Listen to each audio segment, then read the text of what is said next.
Uruguay. Bienvenida. Gracias. Christopher Nielsen, profesor de la Universidad de Princeton, asesor del Banco Mundial y también del BID, y además que viene trabajando 4 años en nuestro país en política educativa.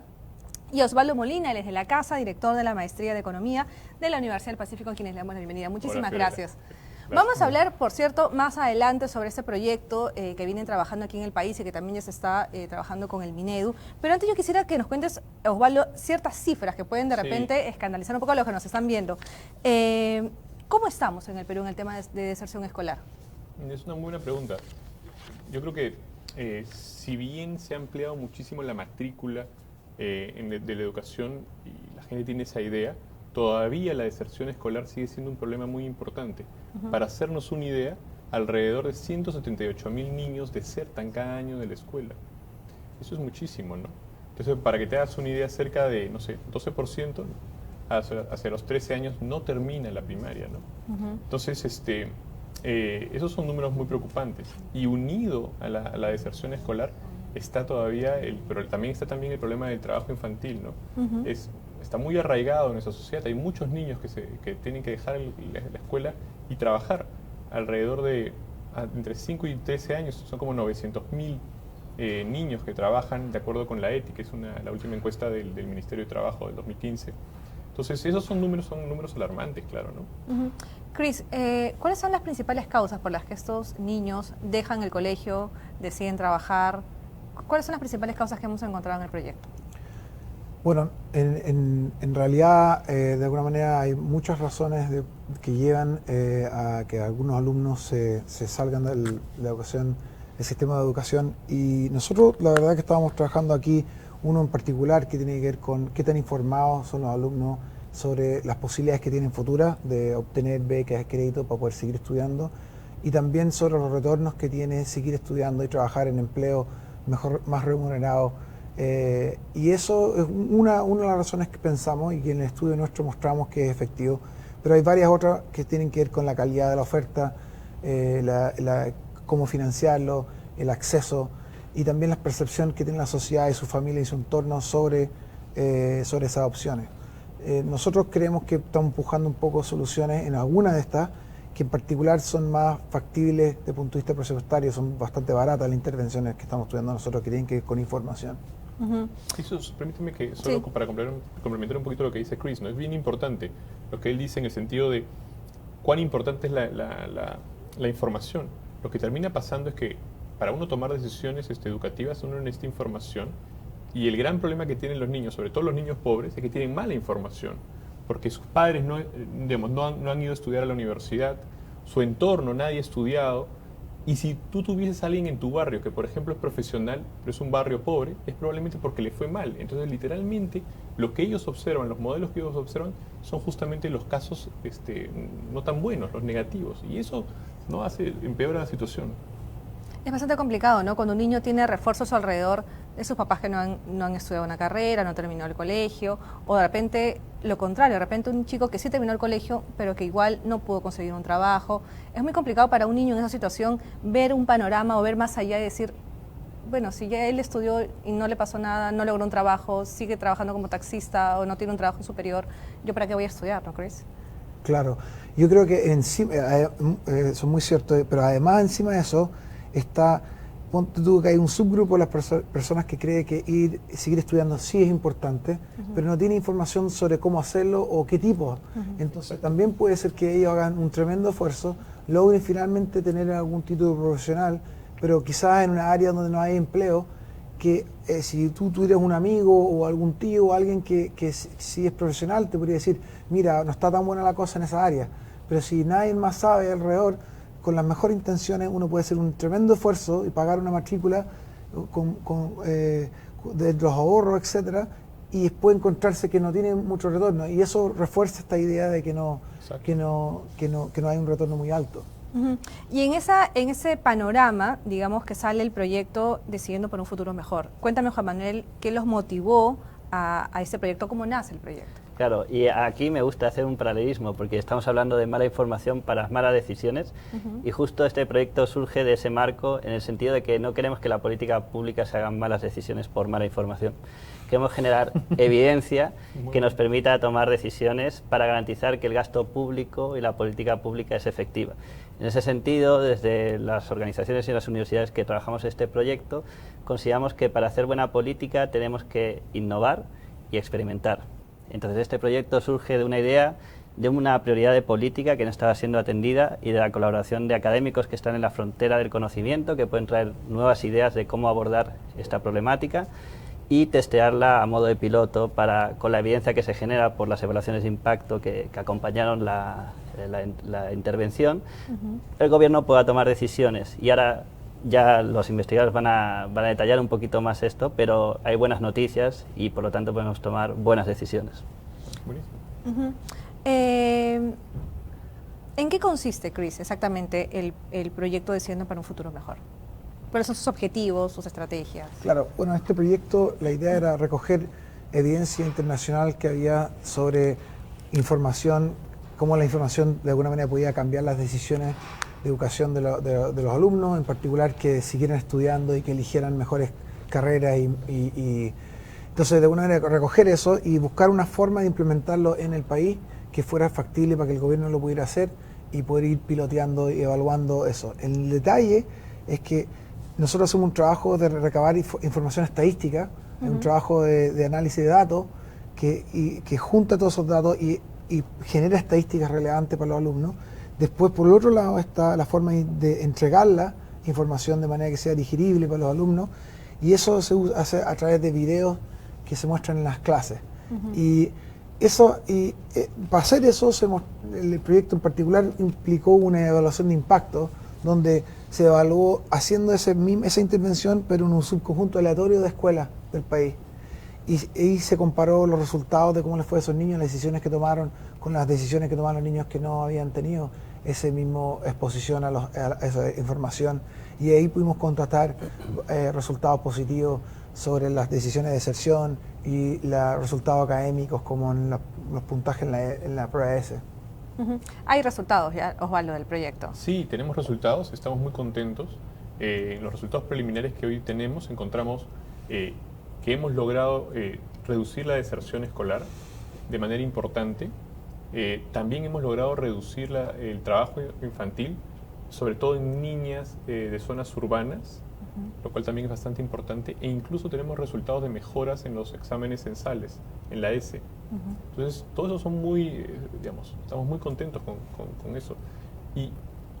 Pero no, el proyecto no solo tiene eso, sino que también genera información sobre en qué medida los chicos, cuáles son las expectativas de los chicos y cómo se autoperciben, ¿no? Y aquí te puedo contar una cosa que a mí siempre me llamó mucho la atención de las cosas que habíamos encontrado, es cómo las niñas originalmente se sienten muy capaces para hacer matemática, por ejemplo, porque nosotros encuestamos chicos desde quinto de primaria hasta quinto de media, ¿no? Entonces al principio, en quinto de primaria, pues tenían una idea clara de que eran muy buenas en matemática, y luego poco a poco empiezan a creer que son peores. Lo peor de todo es que eso es como enfatizado por su propio entorno. O sea, sus padres empiezan a darles más trabajo dentro del hogar a esas niñas y a las personas que consideran que no son tan buenos en matemática. Entonces, las niñas empiezan a poder estudiar menos matemática, y conforme van pasando los años uno puede ver cómo su autopercepción de cuánto saben de matemática va reduciéndose en el tiempo, ¿no? Entonces, también nosotros intentamos mostrar información para poder ayudarlos en esas líneas, ¿no?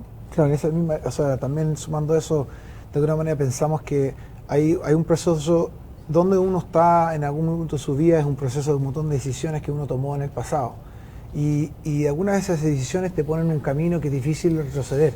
Entonces, es importante que los niños, de alguna manera, estén planificando su vida con información adecuada, en este caso de las niñas, que si nadie en el entorno les fomenta sus habilidades en matemática, por ejemplo, porque no creen que eso tiene futuro para ellos. Exacto. Porque no están informados que hay beca 18, que hay programas y que hay un montón de carreras potenciales para niñas talentosas en matemáticas. Quizás esa niña no va a hacer la inversión del esfuerzo. Exacto. Para seguir luchando, para ser la mejor en matemáticas, Y eso es un ejemplo nomás de cómo de alguna manera la información a una edad temprana es importante para tratar de cambiar las trayectorias futuras que pueden tener las personas. Porque un punto importante es no solo es brindar la información, sino el momento adecuado, como dice Chris, en el que esa información es entregada a las personas, ¿no? Entonces también eso de alguna manera nuestro proyecto está viendo, ¿no? Dos preguntas. ¿Han encontrado cuándo es precisamente este momento ideal o uno de los momentos ideales dentro de la vida de los niños para poder darle la información adecuada? Y lo segundo, ¿cuál es la importancia de que los padres también estén bien informados, ¿no? Tú me comentabas que el papá en este caso le daba más trabajo, Sí. labores de casa, que fomentaba un poco el estudio en cuanto a matemáticas. ¿Cuál es la importancia a educar o informar también a los papás? Bueno, nosotros pensamos que es clave. Toda la investigación que hemos estado haciendo, de alguna manera, el rol de los padres empieza a ser cada vez más importante a medida que uno va bajando en la edad de los chicos.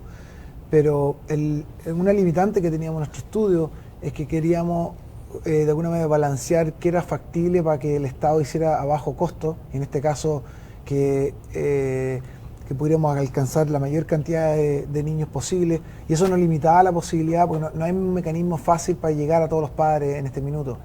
Entonces, a pesar de que es súper importante, nosotros estamos como limitados en la habilidad que tenemos para llegar a ellos.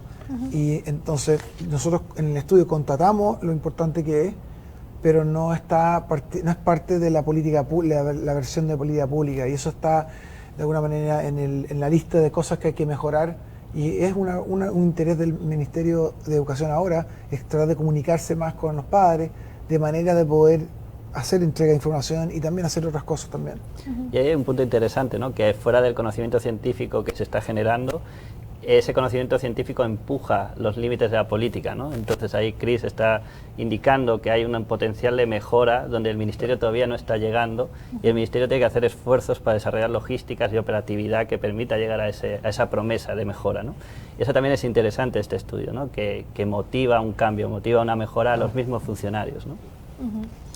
Ahora, tendremos que ya un poco explicar en qué consistió todo el proyecto, ¿no? Ustedes me han contado que hubo una serie de encuestas, se analizó a chicos de entre quinto primaria hasta quinto secundaria, ¿no?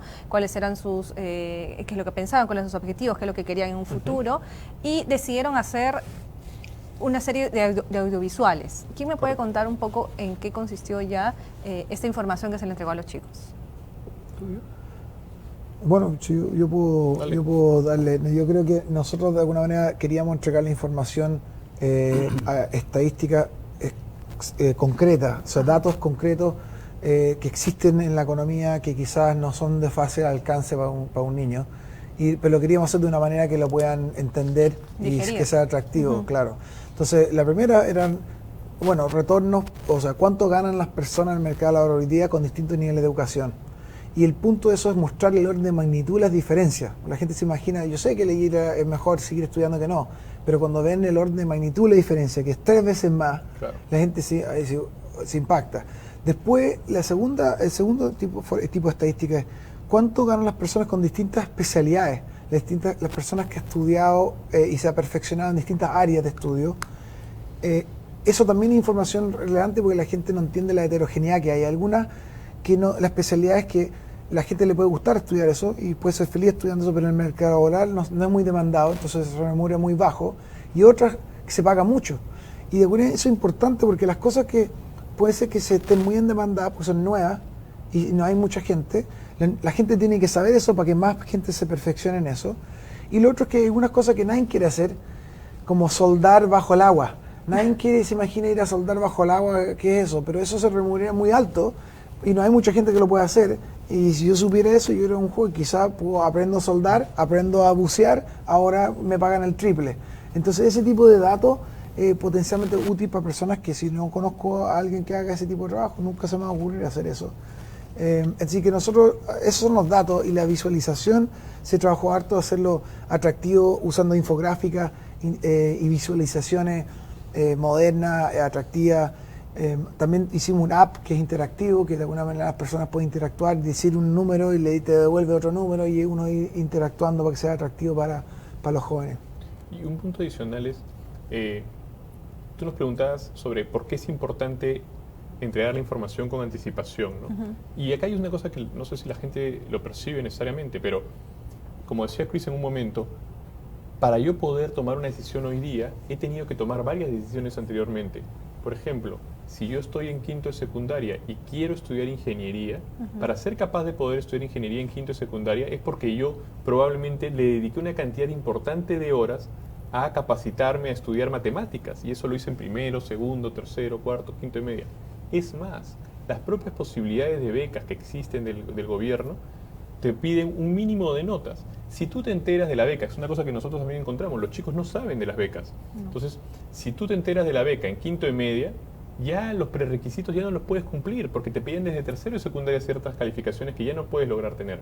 Entonces, es clave tener eso con anticipación. Y nos preguntabas también hace un rato sobre el tema de los padres. Es muy importante que también los padres tengan esta información, por lo mismo, porque son justamente los padres, ¿no es cierto?, que quizás no pudieron en su momento estudiar, que ahora tienen que participar en la decisión del hijo.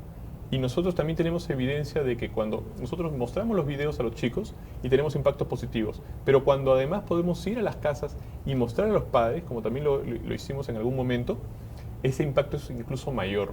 Entonces es fundamental, ¿no es cierto?, también la participación de los padres, ¿no? Yo quiero sumar un pequeño detalle que esto empieza a llegar a este punto de que hay complementariedad entre las políticas. De alguna manera, si yo ya tengo un programa beca, me gustaría que para dar acceso a las personas que no tienen tantos recursos, pero que tienen mucho talento, por ejemplo. Y yo les aviso a las personas cuando termine la secundaria que existe esto, se logra parte del objetivo. Pero si yo le podría sacar más provecho a esa política, si es que todos supieran, porque quizás se esforzarían todos mucho más en la escuela, preparándose para tratar de llegar a ganarse la beca, y ese proceso de esfuerzo previo, porque ahí tienen una esperanza, podría aumentar mucho más el impacto que tiene la beca, que de alguna manera dice, hay una posibilidad, esfuércense, pueden hacerlo, uno podría esperar mucho mayores impactos de otras políticas que ya son muy caras, que ya tenemos, se podrían sacarle más provecho difundiendo información sobre esas políticas en la población. Tengo algunas preguntas en redes sociales, les recuerdo que nos pueden dejar todas sus consultas, comentarios a lo que estamos conversando, estamos hablando sobre cómo disminuir la deserción escolar. Nos preguntan, ¿qué rol juegan los profesores en esta decisión de los chicos para seguir estudiando o no dejar de estudiar? Bueno, el profesor es clave, y de alguna manera nosotros vemos que el proyecto de FM que desarrolla una serie de videos es como una herramienta para el docente poder hacer de manera más efectiva su trabajo que está haciendo ya en los cursos de tutoría, por ejemplo. Entonces, de alguna manera, idealmente los docentes pueden de alguna manera adoptar esto e implementarlo, y eso es lo que nosotros vimos cuando estábamos en nuestro estudio. Los docentes tienden a encontrar que es súper útil esta serie de videos porque los ayuda a ellos a transmitir información concreta que ellos quizás querían tener. Además, quizás los profesores no tienen acceso a las estadísticas que nosotros le estamos produciendo y quizás no están al día con los últimos cambios de las políticas sociales que existen. Y todos los años en Pronavec hay pequeños cambios a las reglas que quizás es difícil mantenerse informado. De alguna manera estos videos es un apoyo para el docente. Exacto. Para que puedan hacer su labor aún mejor. Ustedes que han revisado algunos de los procedimientos o las... digamos, lo que te piden para postular a una beca, ¿nos puedes comentar, Osvaldo, si te acuerdas algo? Por ejemplo, tips, ¿no? Empezar o enfocarte en tener buenas calificaciones a partir de tal edad, de tal año. No los tengo todos en la mente ahorita, pero si no me equivoco, tú requerías tener un cierto ponderado mínimo, ¿no es cierto?, durante los 3 últimos años, o estar en el top algo, porcentaje de tu promoción, no lo recuerdo ahorita.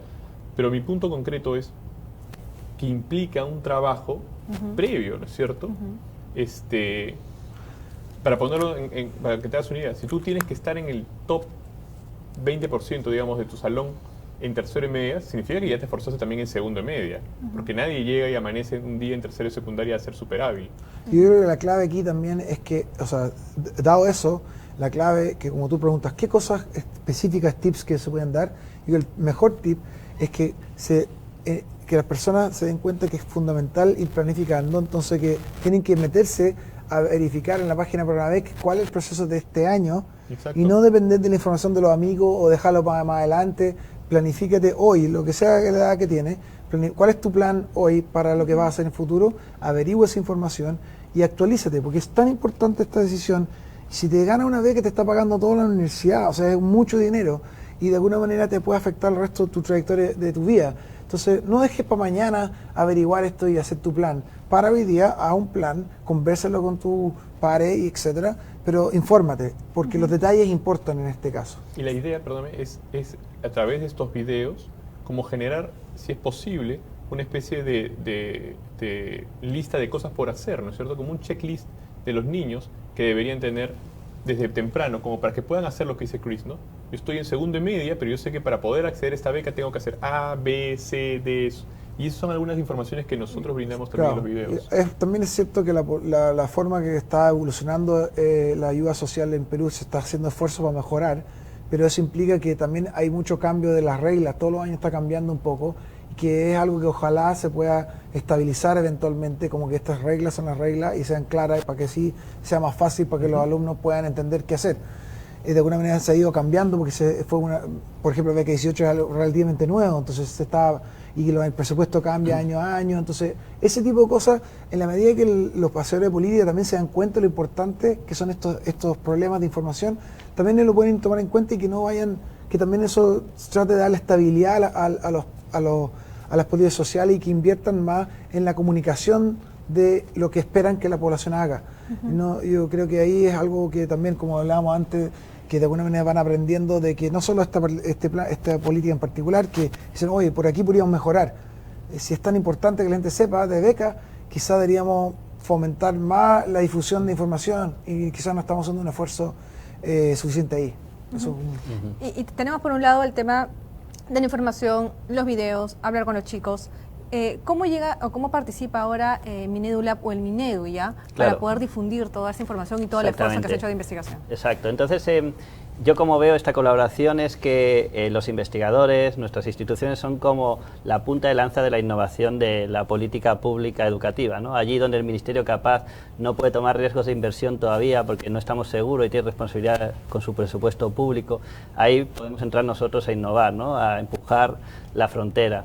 Y la forma en la que se innova es trayendo evidencia científica, ¿no? Probando conceptos, potenciales intervenciones que podían llevar a un cambio y evaluándolas para entender cómo funcionan en campo, ¿no? Y en base a esos resultados tomar decisiones. Y eso es lo que el Ministerio estuvo haciendo con los investigadores y surgió de esa forma de pensar en hacer la política una estrategia de incorporar en el ciclo de la política pública la experimentación, ¿no? El uso de evaluaciones de impacto experimentales.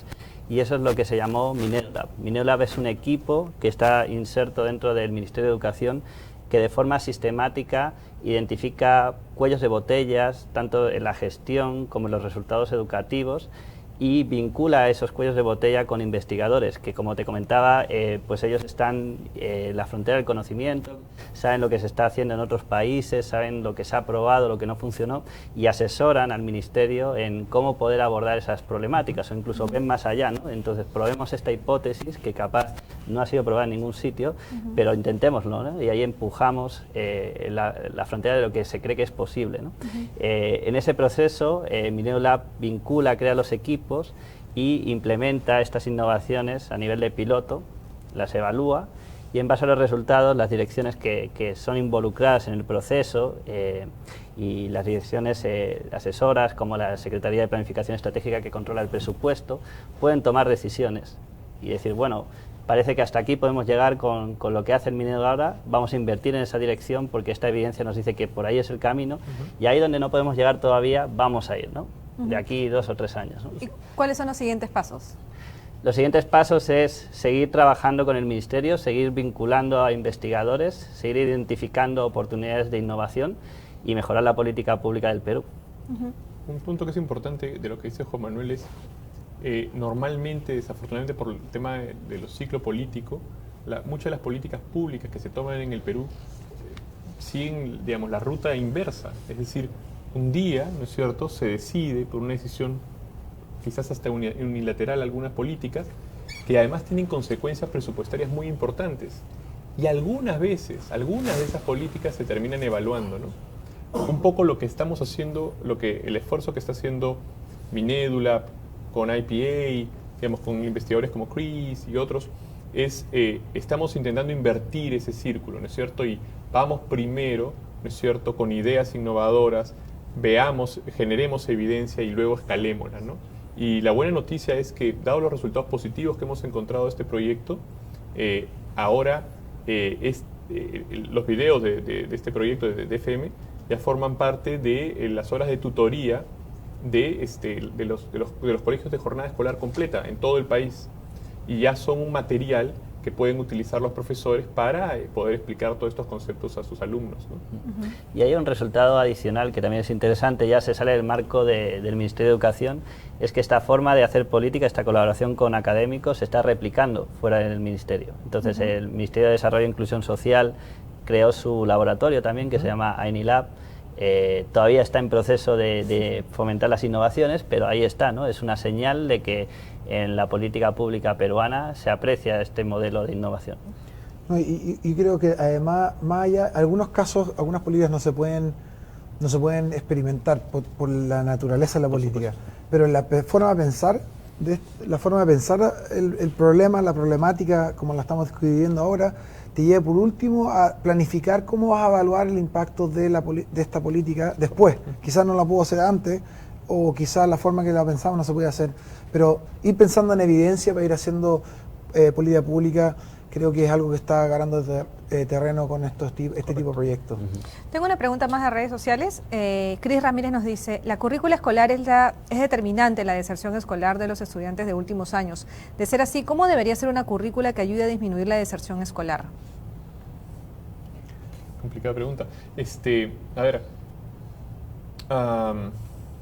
Bueno, yo lo que creo es que de alguna manera el currículum per se es algo que le compete a expertos en educación, correcto, de prácticas educacionales, y nuestra innovación es como un aporte para que puedan implementar mejor la parte del currículum de tutoría. Entonces, de alguna manera, nada de nuestro estudio de alguna manera ayuda a informar cómo podría ser un mejor currículum en general. Creo que eso es un tema súper interesante por sí solo, y creo que es verdad que puede contribuir un currículum no adecuado, puede contribuir al problema. En estudios en otros países que se han hecho y que se podrían evaluar acá, muestran que es importante mantener la materia que se está pasando al nivel de que están los alumnos, y que eso puede ser súper importante para la deserción. Si uno sigue porque en particular típicamente los países tienen estándares que tienen que ir cumpliendo los niños en el tiempo, y eso se va pasando a la materia que se le va enseñando a los niños, va avanzando independiente si los niños están aprendiendo o no. Y de alguna manera, cuando se hace un desfase entre la materia y lo que saben los niños, eso se ha mostrado en muchos lugares que ajustarla a lo que saben los niños ayuda mucho. Eso se llama Teaching to the Right Level, es un programa que se ha hecho en varios países en el mundo, también por JPALIPA en otros lugares. Es una innovación que es distinta a lo que estamos haciendo nosotros, pero la pregunta que llega me hace pensar que eso podría ser una innovación que va por ese lado, una potencial innovación. Y para complementar, también es importante que el currículo escolar no solo brinde, ¿no es cierto?, las capacidades necesarias, sino que quizás se acerque también al mercado laboral un poco, ¿no? Y uno podría pensar áreas que se han olvidado un poco en el Perú, como secundarias un poco más técnicas que aporten desde ese ángulo, que también me parece que podría ser interesante en línea con la pregunta, ¿no? Bueno, acá me preguntan también sobre niveles de comprensión lectora. Es una tarea paralela, me imagino que también el Minedu va a tener que entrar a fondo, digamos. Bueno, de hecho creo que eso se constató cuando estábamos tratando de implementar nuestro estudio. Necesitamos que la gente lea una encuesta y la pueda responder. Claro. Y de alguna manera con esto, por eso es que tuvimos que desarrollar herramientas visuales y apps interactivos, porque que le lea la pregunta a la persona o que le cuente la historia, porque hay competencias básicas que no se manejan ahora, y que de alguna manera eso es un problema que es la realidad que hay ahora. Entonces cualquier política pública que se diseñe se tiene que tomar en cuenta la realidad actual, ya sea para mejorar ese problema en particular, o si se quiere mejorar otro problema, que no se vaya a caer ese proyecto porque asumía que todo el mundo sabía leer súper bien, cuando en la realidad es que tenemos dificultades de comprensión lectora que son una realidad preexistente. pero la metodología para abordar ese problema de política sería similar, ¿no? Entonces, revisemos la evidencia internacional sobre qué se sabe y qué funciona y no funciona para desarrollar la comprensión lectora, traigámoslo al Perú, contextualicémoslo, probémoslo y cuando sepamos que funciona, llevémoslo a escala, ¿no? Y, Claro. y complementando con lo que decía Chris, mira, era tan evidente digamos, esta carencia de información o digamos, de capacidades de algunos chicos, lamentablemente, que dentro de nuestros videos teníamos que incluir algunos conceptos, porque es muy complejo poder decirles a los chicos, oye, mira, estos son los retornos de la educación, si no entienden lo que es un retorno. Claro. Entonces, mucha parte en nuestros videos poníamos infografías que explicaban conceptos básicos, incluso, mira, casi no podría decir hasta financieros, para que los chicos puedan entender qué es un promedio, ¿no es cierto? Y cosas de ese tipo también se les brinda digamos, como parte de este proyecto, ¿no? Son 4 telenovelas, ¿no, Osvaldo? Sí, es un buen punto. Nosotros pusimos esto son 4 episodios distintos que abordan diferentes temáticas. Lo hicimos, como tú dices, en un formato de telenovela, un poco para que digamos, primero para que sean más didácticos y digeribles y para que los chicos además puedan apreciar a los protagonistas y se sientan cercanos a ellos, ¿no? Entonces, Eran diferentes capítulos, los mismos personajes. Exacto, son los mismos personajes pero diferentes capítulos. Entonces es una niña de ciertas edades que tiene un compañero que su papá le pide que salga del colegio, etcétera, etcétera. Entonces la idea es a través de ese mecanismo, de ese formato, lograr que los chicos se enganchen con las historias, ¿no es cierto? Y que al mismo tiempo reciban, digamos, de contrabando, toda la información que nosotros queríamos darles, ¿no? Y también abre para una discusión también en la clase. La idea es que esto se ve en la clase y después el docente puede abordar la temática que quería hablarle a propósito del video. Eso es como que de alguna manera nosotros tratamos con el video estandarizar la información que se da, pero también es una oportunidad para que se abra una discusión amplia que puede ser más específica al caso de ellos, pero genera como el interés en la temática. Y algo interesante del vídeo es que es escalable, porque al final el objetivo de este programa es que se lleve a escala nacional. Muchas veces se diseñan políticas a nivel de piloto que son muy buenas, muy prometedoras, pero que no son escalables, ¿no? Y aquí los investigadores tuvieron el cuidado y el trabajo conjunto con el Ministerio de adaptar la innovación de tal forma que eso se pudiera expandir a nivel nacional, ¿no? Claro, la idea no era sobrecargar a los docentes con currículum nuevo que tienen que prepararse, porque no sabemos las capacidades, quizás están bajo mucha presión para cumplir con otras cosas. Entonces la idea era, en el peor de los casos, que no tienes tiempo para preparar este material, ponle el video y esto es como tienes media hora para descansar y preparar tu otra clase. Pero en el mejor de los casos lo aprovecha y lo incorpora y le suma más cosas. De alguna manera era un esfuerzo para tratar de tomar en cuenta el hecho de la realidad que tienen los docentes hoy día, que tienen que hacer mucho con poco, entonces de alguna manera era tratar de ayudarlos y no cargarles con más trabajo adicional. Y además tiene en cuenta también la realidad de los chicos, ¿no? Que son mucho más audiovisuales, que prefieren ver cosas a leer o a descifrar ciertas cosas, prefiere verlos. Y además con personajes con los que ellos se puedan sentir ellos mismos también. Porque había contexto rural y urbano en los vídeos. Exacto. Sí. Habían videos, claro, había distintos videos. Es una cosa importante. Nosotros fuimos primero a colegios urbanos, pero también fuimos a colegios rurales. Entonces, hicimos un video especial para zonas rurales con sus características, etcétera, ¿no? De manera que cada quien pueda sentirse cercano a los personajes de la telenovela. Bueno, ya tenemos que ir finalizando, solo quisiera que les cuentes, por favor, estamos empezando. Que nos cuentes a los que nos están viendo, dónde podemos encontrar esos videos, dónde podemos tener más información, digamos, acercarnos un poco más al proyecto. Bueno, nosotros tenemos oficina aquí en Lima, cualquier consulta que quieran referirnos estamos abiertos a recibirlos, los investigadores, Osvaldo es de la Universidad Pacífico, sí, obviamente. Y los videos ya están dentro de la, digamos, de la web, digamos, ¿cómo se dice cuando es cerrada?